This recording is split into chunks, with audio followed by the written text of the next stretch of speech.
Hoffman Tactical Super Safety. These are really, really neat. And as of right now, they are legal. They do not turn your gun into a machine gun as their definition. It still requires one pull of the trigger for every time a shot fires. And I hadn't messed with these up until just recently. But I found out they're not that easy to install. At least the experience I ran into, I wanted to give a couple of tips in case people are trying to make theirs work and they're getting frustrated. So, this is an Anderson lower, because if we're going to beat on it, we want to use something inexpensive. This is I believe this is a 12.5 inch 300 blackout upper off of one of my real full autos. And maybe we can go to the range and actually shoot both and do some side-by-side and high-speed footage and see if we can see how fast the super safety actually helps enhance the trigger. But if you're not familiar with what a super safety is, and I'll take this apart and show you. The super safety replaces your regular safety, where it just, switches between safe and semi. This has 3 positions. When the hammer's back, just like a regular safety, you can actually move it between selections. If the hammer's up, you can't, just like a regular safety. And it has 3 positions. They actually include this little red plastic piece, which I like. I'll see if I can take a picture of that, maybe put it right here. I like it because I forget which way is fire. Is it on the left or on the right? Because I'm still new to these. They're not in every kit that we got, but they are in some of them. I like it. A lot of people don't bother using it. But there's 3 positions. All the way pushed in from the left so that it's coming to the right is the fire position. So that is a traditional, regular, semi-automatic trigger. And you can see, you press the trigger once, it cycles back, you release, and pull the trigger again. And when it's back, this does nothing in that position. When you're in all the way left, that is safe. Doesn't do anything. Doesn't do anything. That's something also to note. To do these triggers, I'm sure there's other videos online that go into it, but basically one side is cut, and that allows the super safety to move sideways and have clearance. And this is the really important part. The first one that I did, the trigger didn't function. It functioned in semi, but it did not function in super safe.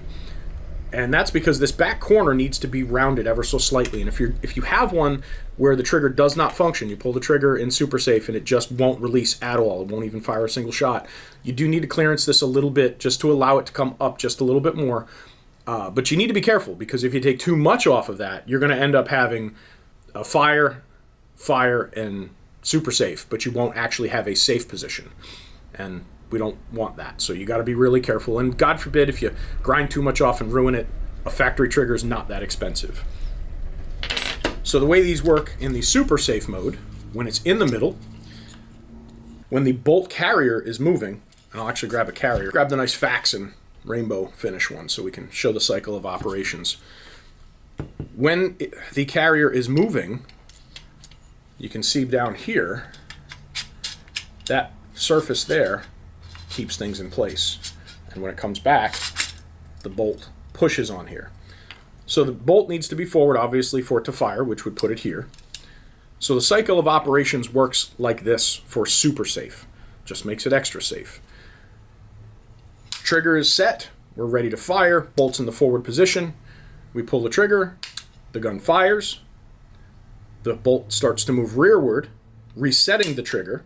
As it continues rearward, it pushes back, which pushes your finger forward. That's forcing the trigger to reset forcibly. Now, when the carrier comes forward, it allows the trigger to come backward some more. So then, the trigger will release. And that is what makes it super safe. What I've run into with issues is triggers not being rounded over enough. And this is the number one thing that they don't tell you. And some people might cringe at doing this, but I had to do it to this one. This is, I don't even know what upper this is. I slapped, it's a Palmetto upper. So I don't really care about it because it's cheap. What we did, and I'll put pictures side by side of these 2 upper receivers. It probably won't show up here, but I'll put pictures maybe right here. And you can see that the one that I've cut, it's just been clearanced a little bit. And the one that's not cut, there's a little bit of meat right there inside the receiver. And what that does, if it's still there, actually this is It's going to look bad, but it's not that bad. In order to close the upper, you need to have that lever on the super safety all the way forward. Now, everything looks like it's going to work fine, except, say it's moving, if you come back far enough, the top of that little lever, this area here, will bind inside the receiver and force its way up against the bolt, and that will lock it up. Now, you can see it paused. If I pull harder, now it's stuck. The only way, this is a beater upper, I don't care about this one too much, so I'm literally going to tap this forcibly on a piece of wood, and the bolt will close. So what we did, we took some measurements, we saw where it was hitting, we went in here with a nice die grinder, and we just clearanced it a little bit real quick and dirty. I could write a program and do it on a CNC machine, but it took 30 seconds by hand. It would take an hour to write a program to do that. I'll touch it up with some black. And this is function over form. I wasn't even sure if that was going to solve the issue. But now it does. Because this one has been clearanced, and as you can see, has no issues. And in the super safe mode, well, we'll put her in regular safe. So in the regular semi-auto position, now our hammer's reset, drops, works like it should. Rack the hammer, put it in super safe, fires. Now you notice when we come forward, it fired again because the trigger's not reset. So tomorrow or Tuesday, I am going to try to sneak to the range. And I have a friend who has an indoor range, and I'm going to see if we can't get a little bit of footage real quick, maybe even with some slow-mo. But that is the two big tips. Make sure this is clearanced, and make sure that if it binds up, it's hitting the inside of the receiver. And I was told that the reason it hits on the inside is because this lever is not being allowed to come back all the way because the shelf is not low enough. If people are familiar with high shelf lowers, low shelf lowers, they came out with these high shelf lowers because the shelf in there is high enough up that it won't allow you to put a drop-in auto sear. And there are legal registered drop-in auto sears.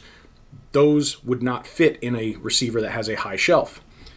I tried several different receivers at several different depths. This one is, I think, 540 thousandths. I even tried an Arrow that was 640 thousandths. So it was even deeper. It did exactly the same thing. Supposedly, some receivers that are clearance back here, this will actually allow this to come back even further and it won't bind. So it's really up to you. You can hog a little bit of meat out of there, or you can hog some out of the upper receiver. But as long as it clearances, it should be good. The other thing is you do need to run a heavier buffer. I've been running H2s in most of them, but I'm also not running super short overgassed barrels. This is a pistol length 12.5 300 blackout upper. With an H2, this should run good, but I'm going to bring an H3 with me to the range just in case I need to swap it out, and we'll see what it does. But that is what a super safety is, and what you can run into if they don't want to work properly.